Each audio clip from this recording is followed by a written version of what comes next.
전파된 하나님의 아들 예수 그리스도는 예 하고 아니라 함이 되지 아니하셨으니 그에게는 예만 되었느니라.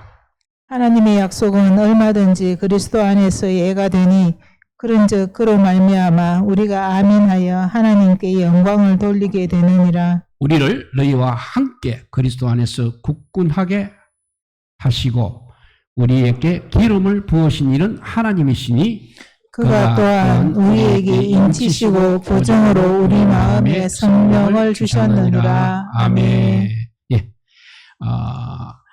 하나님은 항상 주님은 항상 예만 하여서 하나님께 영광을 돌린다고 했습니다. 잠언 16장 9절에 보면 사람이 마음으로 자기의 집을 계획할지라도 그 걸음을 인도하는 자는 여호와이시니라고 했습니다. 사람들이 완벽하게 앞으로의 일들을 계획한다고 할지라도 그것이 그대로 이루어질 것이라고는 아무도 보장할 수 없는 것입니다. 왜냐하면 하나님께서 그 사람에게 계획하신 길이 있고 그것이 최종적으로 이루어지기 때문입니다. 하나님의 일을 할 때도 마찬가지일 것입니다. 사도 바울은 선교 여행 중에 그러한 일을 종종 경험하고 있습니다. 사도행전 16장에 보면 사도 바울은 소아시아 지역을 전도할 계획을 가지고 있었습니다. 그런데 성령님께서 아시아에서 말씀을 전하지 못하게 하셨습니다. 대신 밤의 환상 중에 마게도냐 사람을 보여주셨습니다. 그래서 사도 바울은 자신의 계획을 다 뒤로하고 성령님께서 인도하시는 대로 마게도냐에 가서 저 복음을 전하게 되는 것입니다. 오늘 읽으신 말씀도 보면 사도 바울의 선교 일정이 바뀌어진 것을 볼 수 있습니다. 원래 바울은 고린도로 갔다가 마게도냐로 간 다음에 다시 또 마게도냐에서 고린도로 내려와서 예루살렘으로 가려고 했던 계획이었습니다. 그리고 고린도 교인들도 그렇게 알고 있었습니다. 그런데 그 계획이 변경되어서 일정에 맞게 고린도 교인들을 제대로 만나지 못하게 되었다는 것입니다. 그런데 이것이 이제 고린도 교회에서 문제가 되었던 것입니다. 고린도 교회에 있던 바울을 시기하고 있던 거짓 교사들이 이것을 빌미로 이제 사도 바울을 비판하고 있습니다. 사도 바울은 이렇게 겸손한 사람이다. 그가 계획을 변경한 것은 자기의 육체의 이익을 위해서 그렇게 했다고 그렇게 악하게 말하고 있는 것입니다. 그러면서 사도 바울이 고린도 교회에서 가르친 말씀들도 바로 이와 같이 경솔하고 육신적인 유익을 위해서 한 일처럼 몰아가기 시작했던 것입니다. 그때 사도 바울은 고린도 교인들을 향해서 말하기를 자신의 계획이 경솔하게 세워진 것이 아니다. 자신이 육체의 유익을 따라 계획을 변경한 것도 아니다. 이렇게 말하고 있습니다. 자신의 계획이 변경된 것은 하나님께서 자신을 향한 계획이 있으셨고 그 뜻에 예하다가 보니까 그렇게 되었다고 변호를 하고 있는 것입니다. 그러면서 18절에 이렇게 말합니다. 하나님은 미쁘시니라 라고 말하고 있습니다. 여기서 미쁘다라는 말은 신실하다, 믿을만하다는 뜻이 되겠습니다. 자신의 계획이 바뀐 것은 바울이나 고린도 교인 모두에게 향하신 하나님의 신실한 뜻이 있으신 것이고 아예 이에 사도 바울은 그냥 하나님께 예로 순종하는 것이 마땅하다고 그렇게 강조하고 있습니다. 오늘 본문에 바울이 자신의 계획과 어긋난 하나님의 계획을 향해서 예스하는 모습을 보면서 우리는 얼마나 우리를 향하신 하나님의 뜻을 신실하게 믿으면서 예스하고 삶을 살아왔는지 한번 살펴보는 시간이 되었으면 좋겠습니다. 먼저 사람들은 자신들마다 예스의 대상들을 가지고 있습니다. 고린도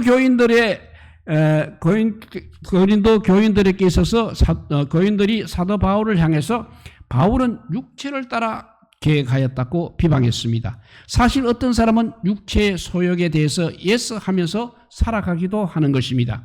육신이 즐겁고 육신이 편하고 육신이 만족스러운 일을 위해서 계획하고 예서하고 있다는 것입니다.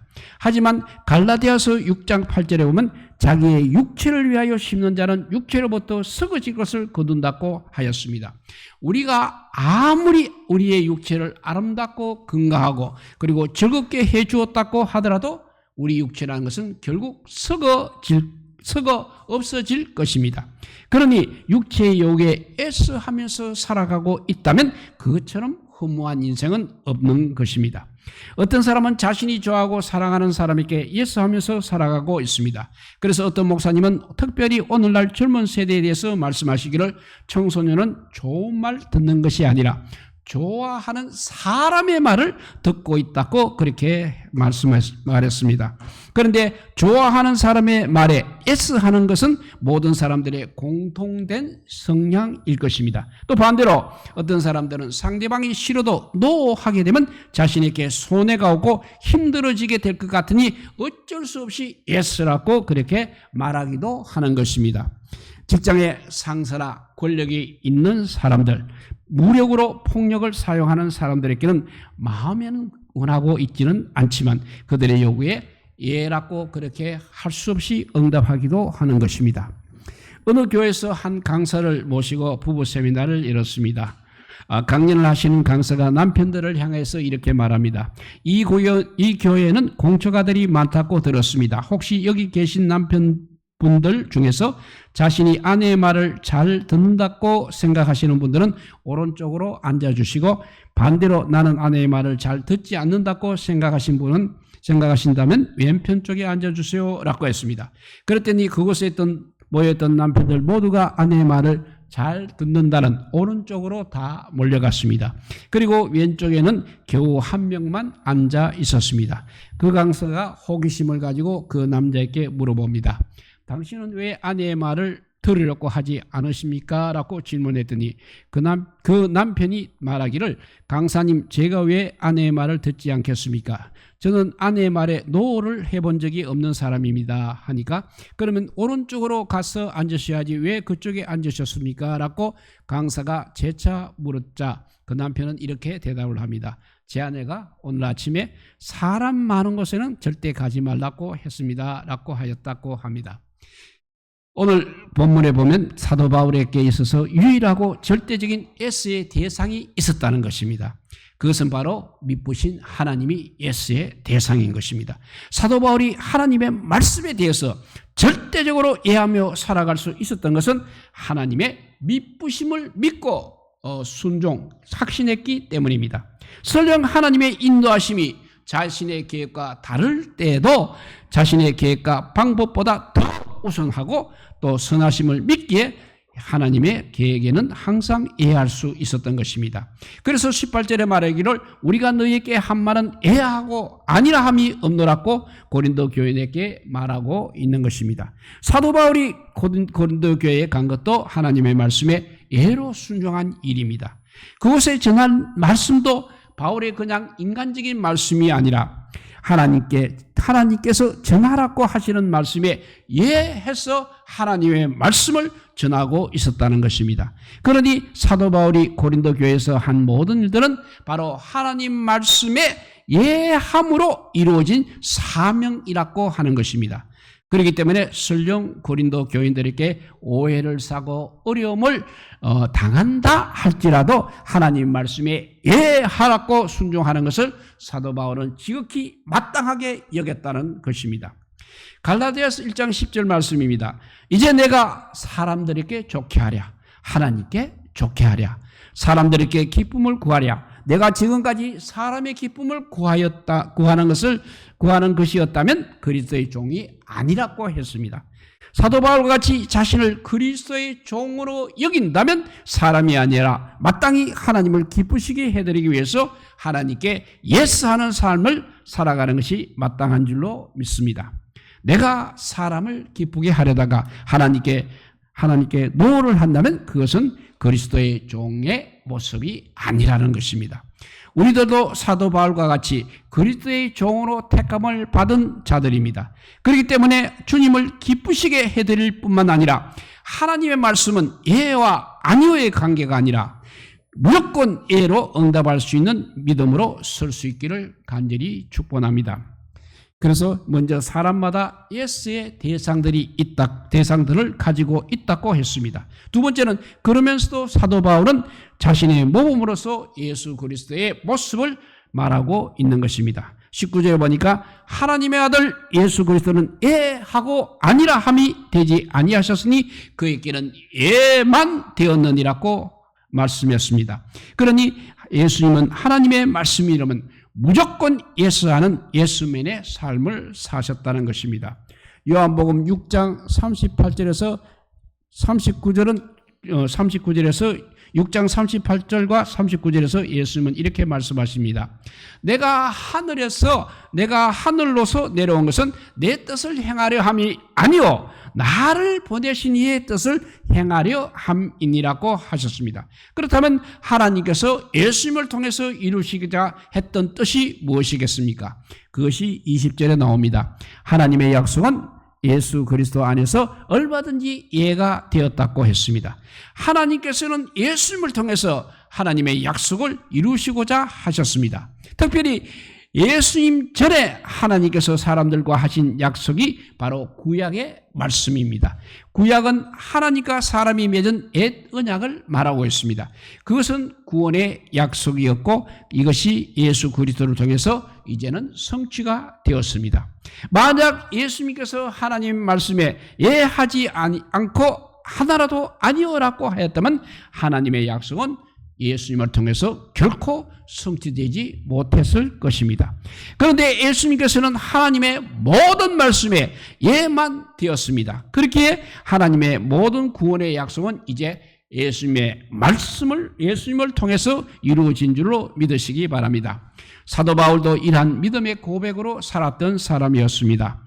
사도 바울도 자신을 보내신 하나님의 뜻을 행하려고 예하는 삶을 살았습니다.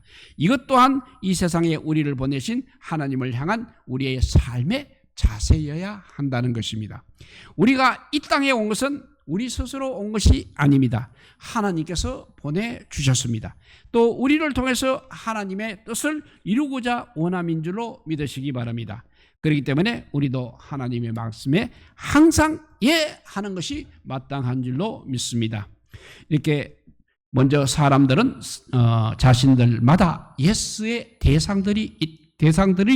대상들을 가지고 있다고 했습니다. 그러면서 사도 바울은 자신의 모범으로서 예수 그리스도의 모습을 말하고 있는 것입니다. 세 번째, 이제 사도 바울은 자신이나 예수님만이 아니라 이제 고린도 교인들도 마땅히 하나님께 예스하는 삶을 살아야 하는 존재임을 말하고 있습니다. 20절에 봅니다. 그로 말미암아 우리가 아멘하여 하나님께 영광을 돌리게 된다 이렇게 말하고 있습니다. 그리스도 안에서 아멘하는 성도가 바로 하나님께 영광을 돌리는 성도라는 말씀이 되겠습니다. 그렇게 해야 하는 이유에 대해서도 사도 바울은 이렇게 말하고 있습니다. 21절에 보면 하나님께서는 우리로 예수 그리스도를 믿는 믿음으로 굳건하게 설 수 있도록 하셨습니다. 그리고 이제 하나님께서 바울의 일념과 같이 교인들에게도 기름을 부으셨다는 것입니다. 사실 구약시대에 하나님으로부터 기름 부음을 받은 사람들은 아무나 기름 부음을 받은 것은 아닌 것입니다. 세 가지 종류입니다. 제사장과 왕과 선지자에게 기름을 부었습니다.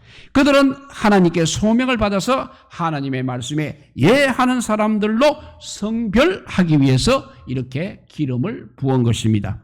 그런데 이제 예수 그리스도를 믿는 자들에게는 성령의 기름을 부어 주셨습니다. 그래서 예수 그리스도를 믿는 성도들은 우리가 하나님의 소유며 하나님의 뜻대로 살아가야 할 자임을 성령으로 인치시고 성령으로 보정해 주신 사람입니다. 그렇기 때문에 이제 우리는 제사장이나 왕과 선지자와 같이 하나님에 대해서 예스라고 말하는 존재로 살아가야 마땅한 것입니다. 사람들이 살아가는 삶의 고민 중에서 하나가 예스 할 것이냐 아니면 노 할 것이냐 항상 이렇게 두 가지 중에 하나를 선택해야 합니다. 하지만 성령님의 기름 부은 사람들은 하나님에 대해서는 예하고 아니라 함이 되지 않고 하나님에게는 예만 되어야 할 줄로 믿습니다. 지금까지 하는 말씀은 먼저 사람들 자신마다 예수의 대상들이 있다고 했습니다. 그러면서 사도 바울은 자신의 모험으로서 예수 그리스도의 모습을 말하고 있습니다. 세 번째, 이제 사도 바울은 자신이나 예수님만이 아니라 이제 고린도 교인들도 마땅히 하나님께 예스해야 하는 삶을 살아야 할 존재임을 말하고 있습니다. 마지막 네 번째, 그런데 하나님의 말씀에 대해서 예라고만 말한다고 다가 아니라는 것입니다. 예는 무조건 당연한 것이고 그 말씀이 우리의 삶들 가운데서 이루어지기를 위해서 힘쓰는 성도가 되어야 한다는 것입니다. 그래서 마태복음 21장에 보면 두 아들의 이야기가 나옵니다. 포도원을 운영하는 아버지가 두 아들에게 말합니다. 오늘은 포도원에 가서 일하라고 말합니다. 그래서 첫째 아들은 예라고 했습니다. 그런데 그 아들은 말만 예하고 포도원에 일하러 가지 않았습니다. 반면에 둘째 아들은 아버지께 노 싫습니다 했지만 뉘우치고 포도원에 가서 일을 했습니다. 하나님을 향해 예하는 것은 입으로 끝나지 않고 하나님의 계획이 우리 가운데 일어나기 위해서는 반드시 실천을 해야 합니다. 그런데 하나님을 향해서 예하는 삶을 살아가기 위해서 해야 할 일은 먼저 나에 대해서는 아니오라고 할 수 있어야 하는 것입니다. 사도 바울이 하나님의 말씀에 대해서 예할 수 있었던 것은 자기 자신은 예수 그리스도를 위해서 죽고 예수 그리스도께서 그 안에서 역사했기 때문입니다. 자신에 대한 아니오의 태도가 있었기 때문이라는 것입니다. 고린도서 15장 31절에 보면 형제들아 내가 그리스도 예수 우리 주 안에서 가진 바 너희에게 대한 나의 자랑을 두고 단언하노니 나는 날마다 죽노라고 하였습니다. 나의 육체의 소욕이 죽지 못하고 나의 세성이 죽이지 못한다면 하나님께 순종할 수 없는 가장 큰 그림돌은 바로 나 자신이 되는 것입니다. 예수님께서도 하나님께 예만 되시기 위해서 날마다 자신을 부정하는 십자가를 지셨습니다. 결국 그 십자가에 달려 돌아가셨습니다. 우리도 우리 자신에게 아니라고 하지 않으면 하나님에 대해서 예라고 할 수 없는 똑같은 존재인 것입니다. 나를 부정하는 삶을 통해서 하나님께 예만 되는 삶을 살 수 있고 그럴 때 하나님께 영광을 돌리게 되는 줄을 믿으시기 바랍니다. 이제 말씀을 정리해 봅니다. 예수님을 믿는 사람들이 가져야 할 신앙의 자세는 하나님의 말씀에 대해서는 전적으로 예스하는 삶입니다. 사람의 말에 대해서는 예스하거나 노할 선택의 문제입니다. 그렇지만 하나님의 말씀에서는 무조건 예만 있다는 것입니다. 예수님께서도 그에게는 예만 되었느니라고 하셨습니다. 그런데 우리가 하나님의 말씀에 예스하는 삶을 살아가기 위해서는 하나님의 말씀에 항상 민감하며 살아야 합니다. 하나님의 말씀이 무엇인지도 모른다면 이해할 수 없을 것입니다. 이미 하나님께서는 우리가 예수 그리스도를 믿을 때 성령을 우리 마음 가운데 부어주셔서 하나님의 말씀을 들을 수 있고 하나님 말씀을 깨달을 수 있도록 해주셨습니다. 그 성령님을 의지하면서 하나님의 말씀을 듣고 읽고 기도를 하면서 하나님의 뜻이 무엇인지를 구하고 듣는 훈련을 받아야 하는 것입니다. 이러한 아멘의 삶을 우리 하나님께서는 기뻐하십니다. 왜냐하면 아멘의 신앙에는 하나님에 대한 믿음이 있어야만 할 수 있기 때문입니다. 하나님께서는 믿으시다는 믿음이 있을 때 아멘을 할 수 있는 것입니다. 하나님은 믿을 만한 신실한 분임을 믿기에 나의 계획과 다르고 내가 이해되지 않는다고 할지라도 아멘 할 수 있는 것입니다. 아멘의 신앙에는 하나님의 전능하심을 믿는 믿음이 반드시 있는 것입니다. 비록 불가능해 보이는 일일지라도 하나님께서는 그 뜻하신 그 일을 반드시 이루어 주실 능력이 있으십니다. 라는 능력이 있습니다라는 믿음의 고백이 있다는 것입니다. 간절히 원해야 합니다. 우리 모두가 하나님의 말씀에 예할까 아니라 할까로 고민하는 것은 아닙니다. 오직 하나님 말씀에는 예의 삶을 사시기 원합니다. 그리고 하나님께 예라고 위해서 나에게는 감히 아니오라고 할 수 있는 믿음의 결단이 있어야 하고, 이를 통해서 하나님께 영광 돌리는 우리 모두가 되시기를 주님의 이름으로 축복드립니다.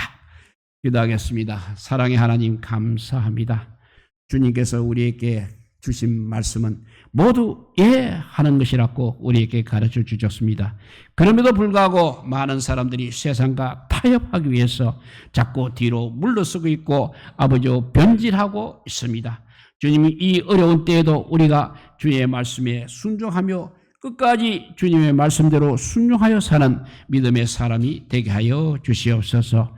오직 주의 영광을 위해서 주님께서 십자가를 지셨듯이 우리도 넉넉히 주님이 가신 그 십자가 함께 지고 갈 수 있는 믿음의 사람들이 되게 하여 주시옵소서.